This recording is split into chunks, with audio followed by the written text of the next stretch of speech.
So mga master, dito tayo sa situation ngayon dito sa Quezon City, master, dito po sa labas.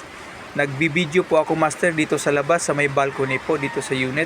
So ayun mga master, talagang medyo may kalakasan po ang ulan dahil may bagyo po ngayon mga master. So mga master, ingat po kayo sa kung saan man kayo mapunta ngayon mga master. Hanggat maaari sa bahay na lang. Kung may mga trabaho din po kayo, mag-ingat din po kayo mga master. Ayan. Ayan mga master, oh. So sa situation ngayon master, ang lamig-lamig ngayon mga master. Sarap maghigop ng sabaw na mainit mga master. 'Di ba? Ay master, oh. So yan mga master, oh. Yan, may naglalakad pa master, oh. Siguro may bibilhin to.